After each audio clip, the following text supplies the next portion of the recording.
We're going to explore the vibrant connection between Israel's booming tech scene and Miami. So you're about to hear from a panel of venture and governmental experts on how the international synergy is spurring growth and innovation in South Florida. So please...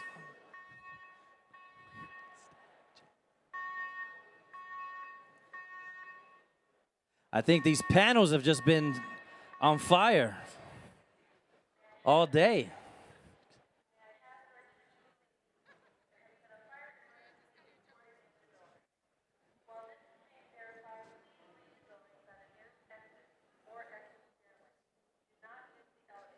The dad jokes have been getting even like extra lately. I have a 7 and a 3-year-old, so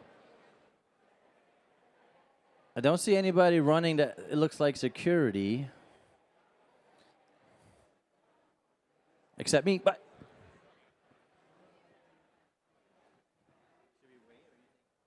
no, I think they just shut off. some type of It's like a panel, leave these but two? Yeah. Oh, moderators, two moderators. So are they coming up? Or are they scared?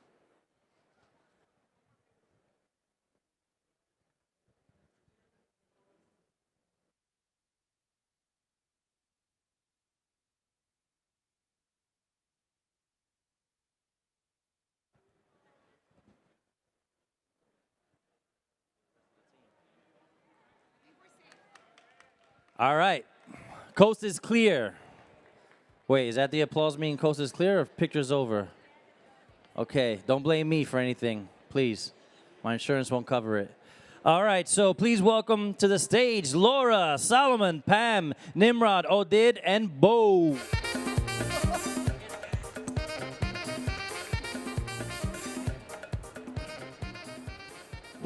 It's on.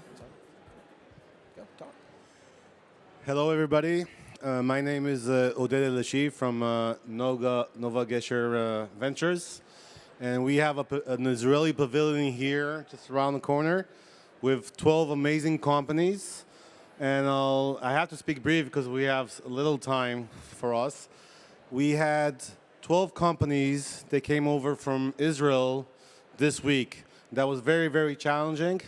And I am proud that 11 out of the 12 did make it over here against all odds. Yes, a round of applause, exactly. So just to be brief about what we do, we are focusing on bringing revenue-generating, amazing technological companies from Israel to here and helping them with capital and growth. So I will give Bo to continue. Thank you very much. I'm Bo Megginson with Nova Gesher Ventures. Again, Oded Eliashiv, my partner in Israel. And again, our job and what we do is bring Israeli technology companies that are growing and scaling in Israel to South Florida when they come to America. Not to New York, not to the West Coast, but to South Florida. Let them land in South Florida, make this their home, and expand into the U.S. as well as Latin American markets. And we're very blessed to have some people here. Alex Tellez from Azul Ventures here in Miami. Nimrod Vromen, who is in Israel and has brought companies over as well. Pam Miniati with the Florida-Isreal Business Accelerator in Tampa, and former Secretary of Commerce for the state of Florida, Laura DiBella. And let's start here with Alex. And Alex, what you have done and in your team at Azul, you have dedicated 20% of your portfolio and what you're allocating to Israel-based companies. Tell the crowd why have you guys done that? What does that mean for your portfolio? Sure. So we're a venture capital fund located here in South Florida, but we actually reserve 25% of our funds for Israeli companies and have invested in several already. And we love Israel for their super technology, and it feels like the whole country is an incubator. They help each other. They're an accelerator. And we like investing in deep tech. So for certain industries such as cybersecurity, some of the defense stuff, agri-tech, even fintech, you can't beat the Israeli companies. So we're located here in the U.S. We look for Israeli companies that are ready to explore the U.S. market, and we help them come over. And the last exciting thing I'll say is that it used to be that every time they wanted to come over, they were looking at New York and San Francisco, and now they are legitimately looking at South Florida as a place they can land. May I have your attention, please? No, you can't. May I have your attention, please? May I have your attention, please?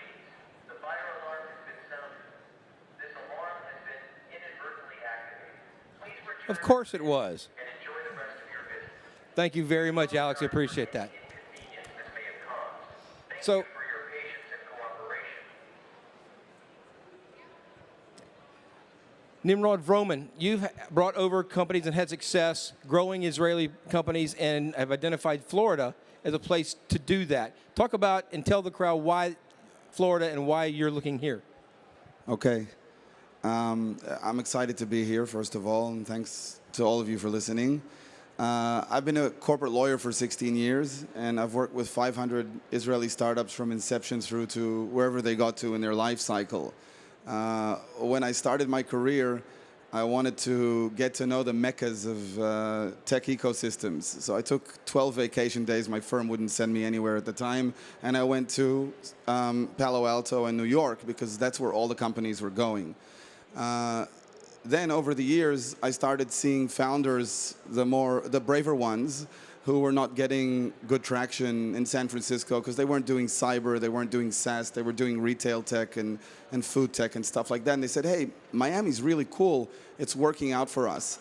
And over the years, I've just seen exponential growth. And today, it's actually pretty much a first resort for them. And I think that this stems from cultural kinship. I can say this after being here 5 times over the last 2 years. It stems from a lot of passion here in Florida, the type that you just described, an understanding of what really makes Israeli companies good. Not this like, it's an understanding of the different components that make an Israeli startup successful and how it can fit here. And also this like extreme competitive drive that Florida has in general. I just want to go back a second more. I'm now here bringing my own company to raise money, and to me, the go-to-market to the U.S. is only through Florida. Revolutionizing professional services, I don't see it happening anywhere else but through here. When I brought the company here for the first time, my father was a corporate banker in the 80s and actually managed accounts in Miami, told me, don't go to Miami. It's like, you know, it's full of crime and stuff, and he doesn't want to go back. And I said, no, I think you got it wrong. And right now I call him every day and I say, Dad, Miami's the best place on earth. I don't get you. So there's that also sort of like alludes to the progress from the positioning that Florida and Miami specifically had in the 80s to where it is today. It's just a wonderful place. And the founders that I have here, last thing, there was a lot of programs that encouraged Israeli companies to go to the US in Palo Alto, and they would cause the founders to come over. The founders would come over, stay for a few months, and then leave back to Israel. Every single one of the founders that relocated to Miami has built a life here, intends to stay here, and is on the route between Miami and Tel Aviv happily and enjoying every minute here. So kudos to whatever you're doing. It's real, and we feel it. Thank you so much. Thank you very much. Absolutely. Let's applaud that. And that's us as a community making these companies feel welcome.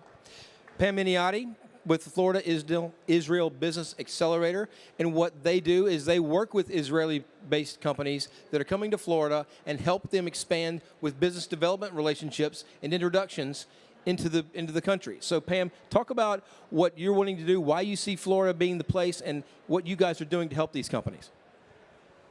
Thanks, Bo, and thank you for having us. We're excited to be here as well. So you stole my thunder. When we started 7 years ago, we had to say, come to Florida. And they were, you know, same thing. Why come to Florida? But what we do, we're FIBA.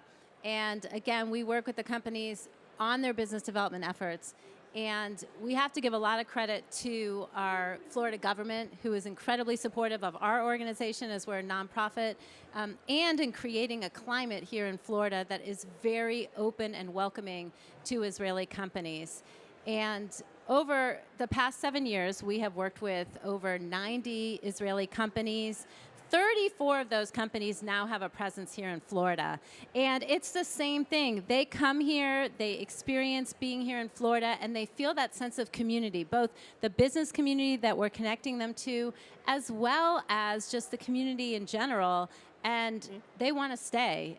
We have a number of executives who've relocated here, moved their families here, bought houses here in Florida, and it's just going to continue to grow. And that is the excitement, I think, that is Florida, with more and more startups coming here, more and more businesses wanting to grow here.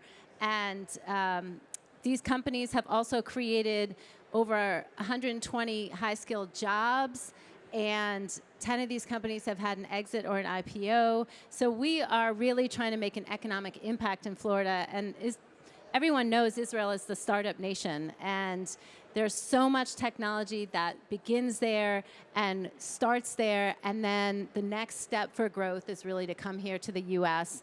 And just like everyone up here, our role is to make that path come through Florida. And we're just excited to do that. Well, FIBA is an incredibly integrated part of what goes on and makes it work.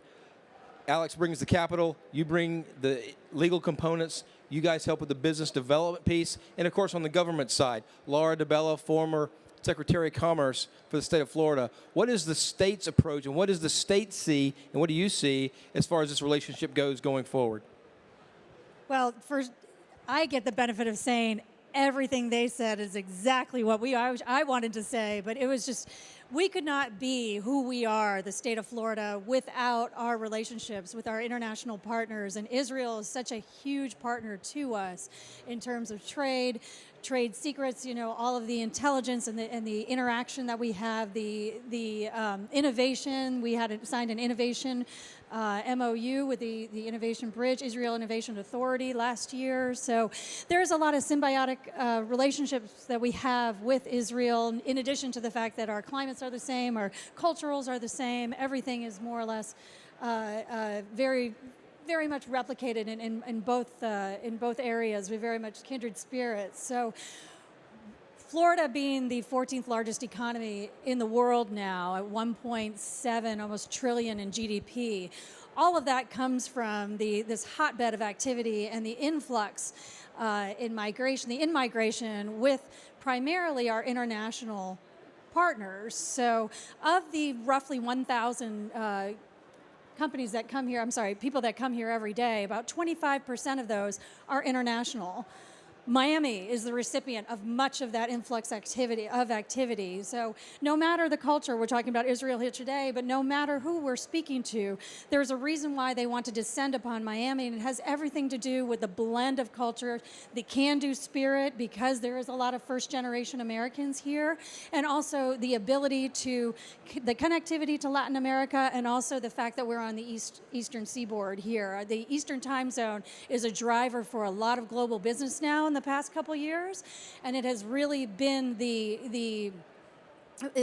one of the main pieces of the acceleration of growth here in the state of Florida. So we have gone full bore and really embraced what we see here, making ourselves open, available to those that want to be here, and creating programs that will help expand those opportunities, specifically in the startup space. I'm a true believer that this is really where the economy grows. It's in the startup space, so it is it's really exciting to see all that we are experiencing here in Miami and in other parts of the state, but we're focusing on Miami for now.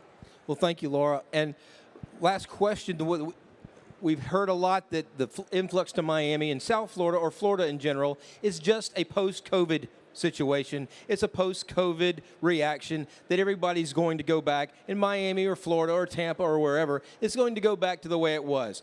Real quickly, tell me if you think that's the case, or if you think this is something that's long-term and that South Florida or Florida is the place, along with maybe Texas, that we are the place to be going forward. Alex? Sure. I think we were discovered due to COVID. People figured out that they can actually live here and not just vacation here. But everybody that I talk to is not moving back. I think it's totally okay to have force majeure as a reason for change, but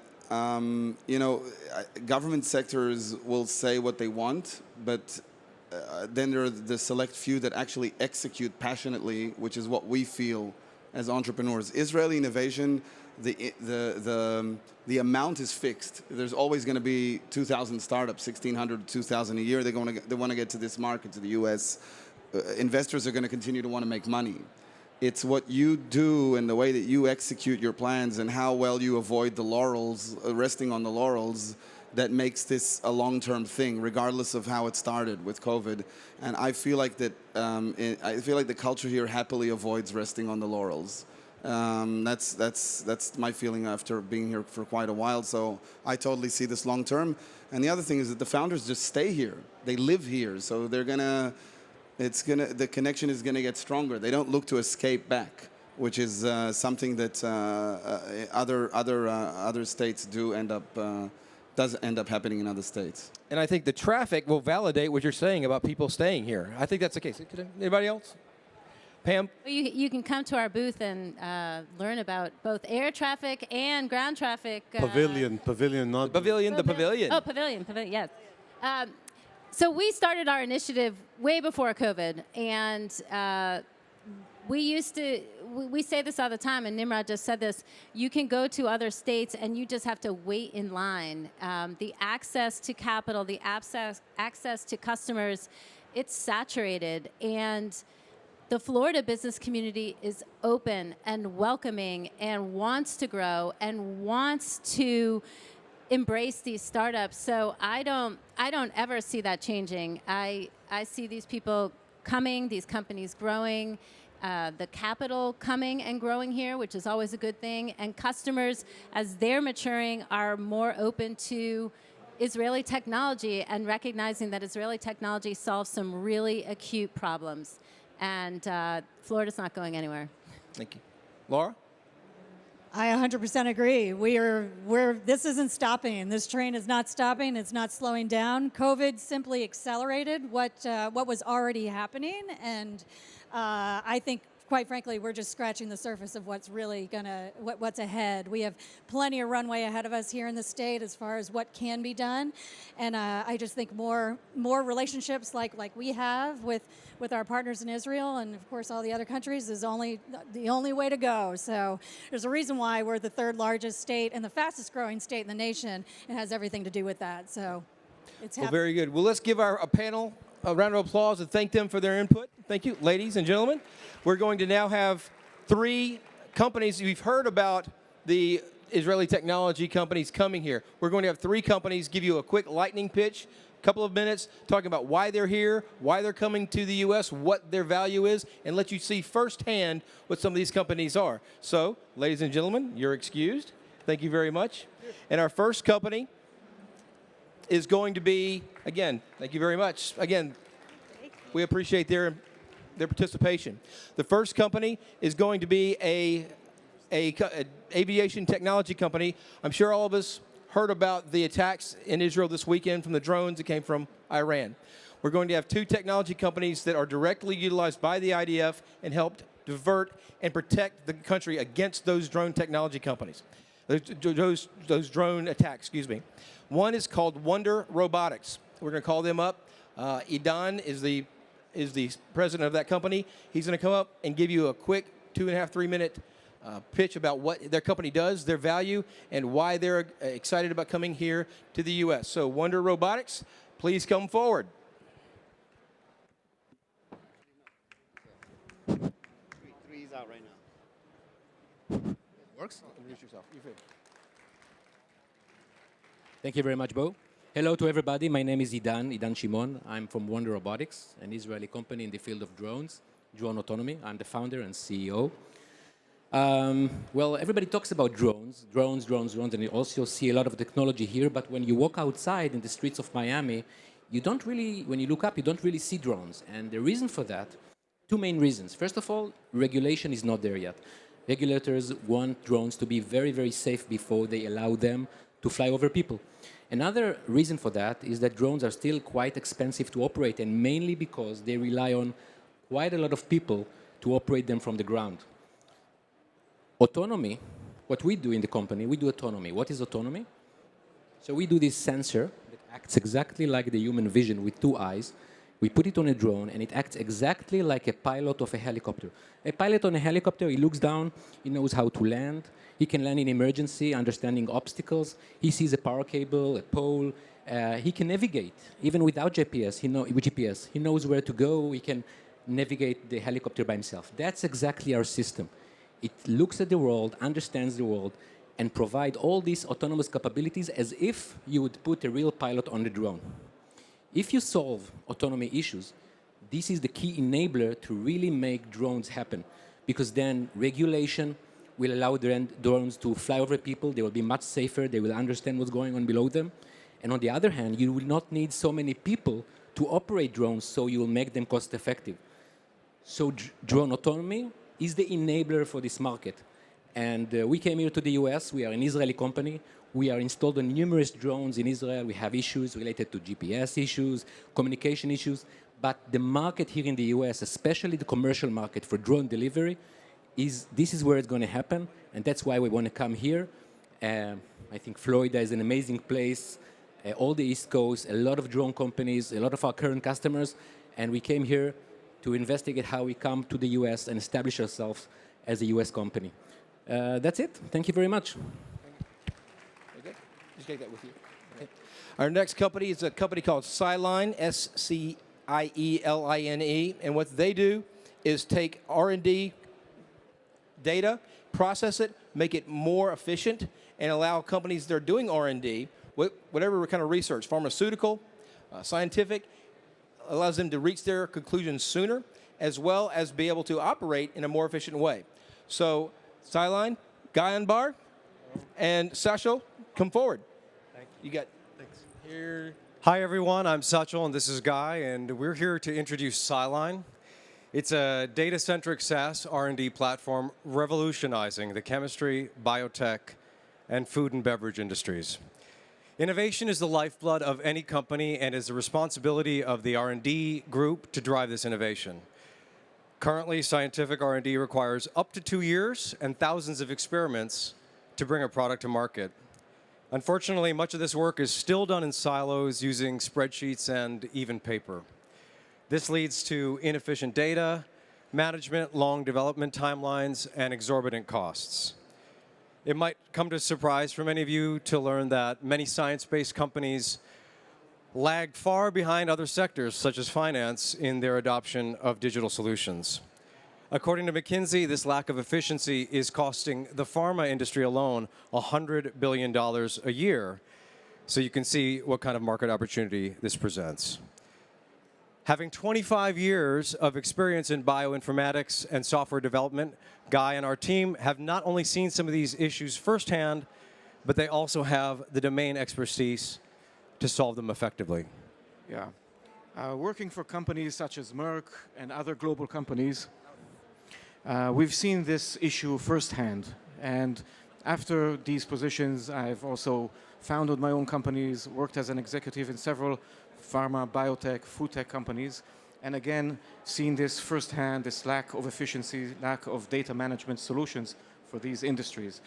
And we saw that this is a global issue. We saw it in all of our customers and all of the companies that we've been working for, and that there isn't any real solution out there to allow for effective management of the R&D processes and the R&D data that is created in these processes.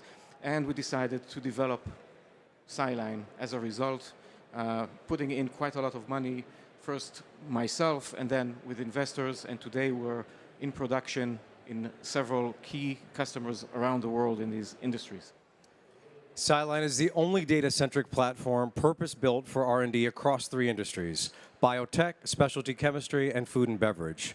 We're the only such platform that is directly modeled on a scientist's process.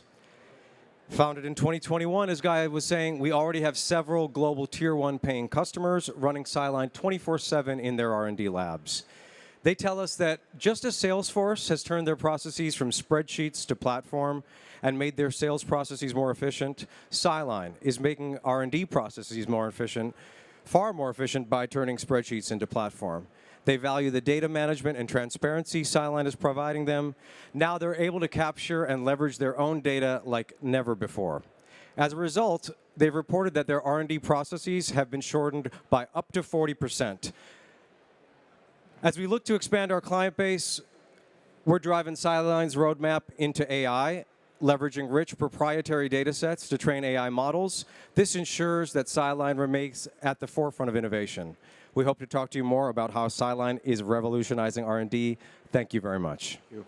Thank you, guys. We appreciate it. Very good job. Thank you. And just a couple of points. They are already doing $600,000 a year in recurring. They've had very few sales outside of Guy's efforts himself, and he's put over $800,000 of his own money into the deal, in addition to having already a $25 million exit under his belt as an operator. Very good company.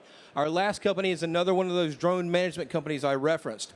It's a company called Airways that we had in our showcase back in September. They are a platform that manages the air traffic controlling of drones. They, again, were the infrastructure that the IDF used. They'll go into more quick detail about that. Their sales have tripled since September, and they're an incredibly exciting company that we're very proud to be a part of their growth. So would Ayal Zor from Airways come forward? Thank you, Bo. Ayal? Hi, everyone. So you saw before about drone technology. If you would be willing to participate, how many of you heard about drone technology like drone deliveries or even air taxis? If you can raise your hand. Right, it's like already in the news, right? But have you ever saw it in action? Did anyone see a drone doing a delivery or even an air taxi airborne? No, right? So the technology is here, but we ask ourselves, why don't we see it in scale? So my name is Ayal Zor. I'm the co-founder and CEO of Airways. We do unmanned and uncrewed traffic management. Basically, it's like air traffic control for drones and air taxis. Or if you like, saw it done before in Wonder Robotics, if he's the pilot, we are the AI-based traffic controller. Now, a little bit background about myself. I am an air crew in the Israeli Air Force as reserved. I have more than 20 years of experience flying, and I was quite occupied in the recent couple of months, detecting different kind of drones entering our airspace. And what we've done in Israel, in Airways, we took our know-how, expertise of how to manage complex airspace, and we developed AI-based technology to manage scalable drone traffic, to make sure that they can scalable operate within our cities, areas, industrial sites, so they can support the commercial industry without compromising the safety. Now, the company is already active commercially in Israel. We manage the drone traffic over the cities of Tel Aviv, Jerusalem, Haifa, etc. And we are also active in Europe. We are the sole provider for the UTM, Unmanned Traffic Management, of the seaport of Rotterdam. That is the largest port in the Western world. Okay, and we are the manager of the entire drone traffic. They have more than 50 different operators, and they're managing hundreds of flights per day. Okay, and I'm saying that because that means that UTM, what we're doing, is the enabler for drone traffic. It is already happening. Okay, it's not the future, it's the present.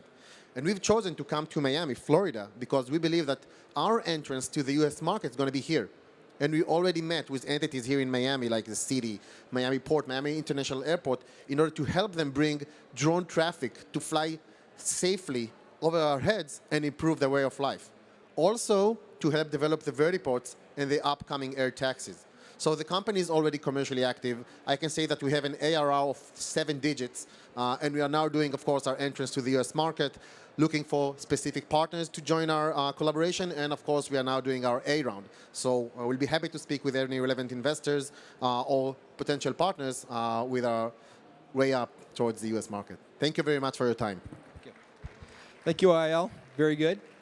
Again, all of the companies you've seen here, in addition to myself and Oded, but we will be over at the Israeli Tech Pavilion, right over there, for the rest of today and into tomorrow as well. Again, we thank everybody here. We want to also make sure we thank Emerge, the leadership of Melissa Medina, the vision of Manny Medina, to not only do all of this, but to include the Israeli Tech Pavilion as part of what they want to do. And again, thanks to the AJC, the American Jewish Committee, for what they do and their support. And thank you for all coming and attending today. We thank you very much. Thank you very much.